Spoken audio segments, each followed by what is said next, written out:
You don't need permission, you need a passage.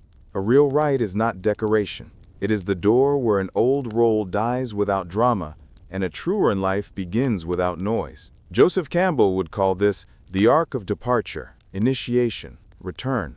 You feel the pressure of that arc already. It shows up as 7 quiet signs. If you recognize them, you're not lost, you're ready. First, let's be honest about what a rite is and isn't. It isn't spectacle, it isn't pain for the sake of a story. It isn't borrowed ceremony with borrowed symbols that don't fit your hands. A rite is a shaped transition, separation from what no longer holds, liminal work in the in-between, re-entry with an elixir that helps you and helps the room you re-enter. Simple, demanding, human. Here are the 7 signs. Sign 1. The ordinary world has thinned. Your routine still functions. You can do the job, host the call, pay the bill, post the update, but the juice is gone. The metrics go up and your soul does not follow. You feel like a sharp image printed on fading paper. Laughter lands a second late. You ask yourself, is there more? And silence answers, yes, if you go. This is Campbell's call to adventure, not trumpets, a fine crack along the surface of the familiar.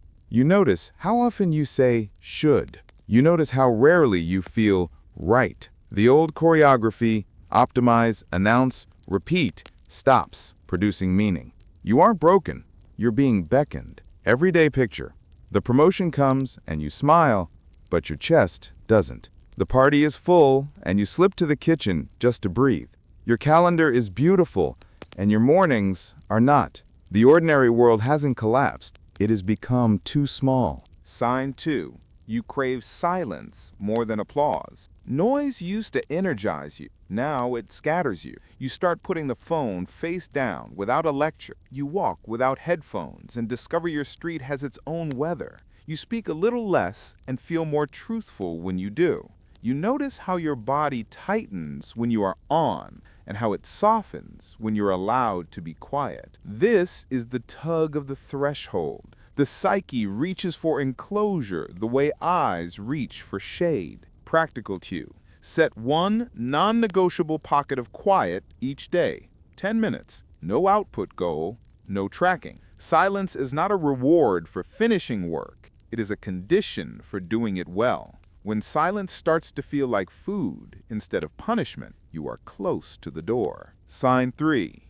You're willing to pay the right price. Every threshold has guardians, expectations, algorithms, urgency, your own pride. They ask, what will you pay to cross? If your answer is anything, that's not readiness. That's desperation. Readiness sounds like clarity. I will accept misunderstanding and temporary status loss. I will not pay with my integrity, my kindness, or my sleep. Campbell's map demands a cost. You calculate it without resentment. You would rather disappoint an audience than abandon your axis. You would rather be accurate than be fast. You would rather be trusted by a few than performed for by thousands. The price stops feeling like punishment and starts feeling like an investment. Everyday picture. You decline a great visibility opportunity because it steals your mornings for weeks.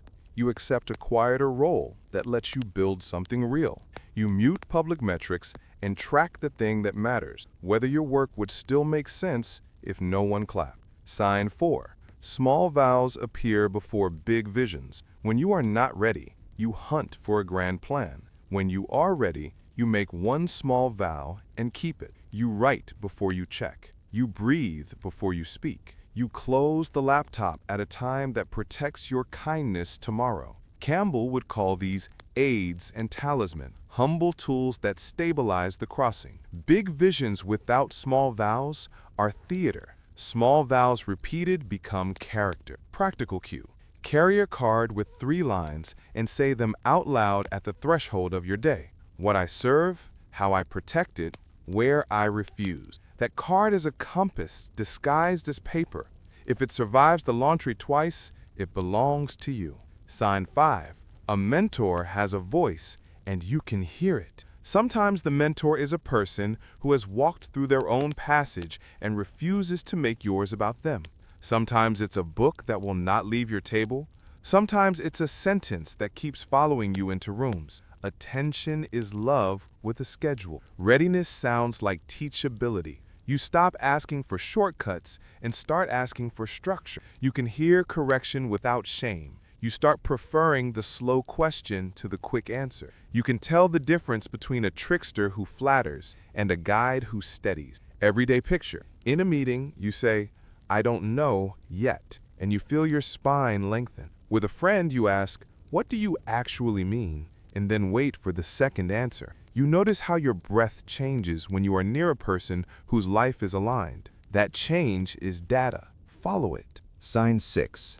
You can enter the belly without turning it into content. The belly of the whale is enclosure, the symbolic death that lets a truer shape grow.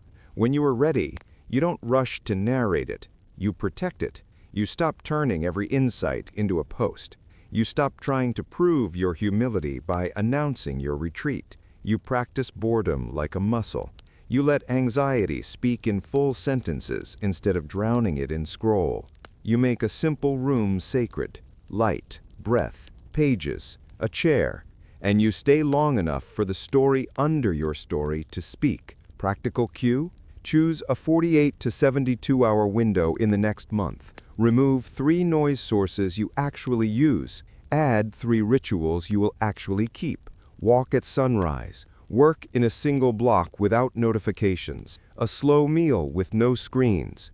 Not to earn a breakthrough, but to become available to one. If you can do enclosure without applause, you are ready for initiation. Sign 7.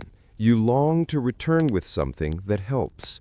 Escape fantasizes a clean exit. Readiness imagines a clean return. You find yourself designing not just a retreat, but a re-entry. Who will benefit from your clearer presence? Which small circle will receive your steadier attention? What will you bring back that is portable and kind? An elixir, in Campbell's language. Presence as currency. Boundaries as benevolence. Craft as offering. You start to prefer edges over the center, stewardship over spectacle. You want your work to survive the room that receives it. You stop asking, "How can I be seen?" You start asking, "Where can I serve without losing the thread?" Everyday picture? You schedule a weekly hour with a partner or friend to ask better questions than, "How was your day?" You prepare one deliverable a week that would matter even if it stayed private. You pick a platform rhythm that you can keep without becoming its employee. You return at the edges, small, real, and durable. Now what? If you recognize these signs, you don't need a grand ceremony. You need a clear, human sequence. Here is a simple rite, modern and merciful, shaped by Campbell's triad. Separation. Name what must end. One sentence. Not poetry, precision. I am ending the habit of trading sleep for approval. I am ending the role of fixer in conversations that never change. Place a symbol between chapters, a stone for the pocket, a compass for the desk, a ring you already own. Give it a job, to remind your hands of your decision when your head forgets. Mark a physical threshold, a door you walk through with intention, a bridge, a shoreline. Cross it on purpose. Liminality. Choose a contained span, 3 days or 2 weekends with a week of light practice between them. Build a small frame. Morning, 10 minutes of silence before screens, 1 page by hand, 1 sentence you will honor. Midday, 90 minutes of single-task work with every notification off. Close the door. If you cannot, leave the room and borrow a quieter one.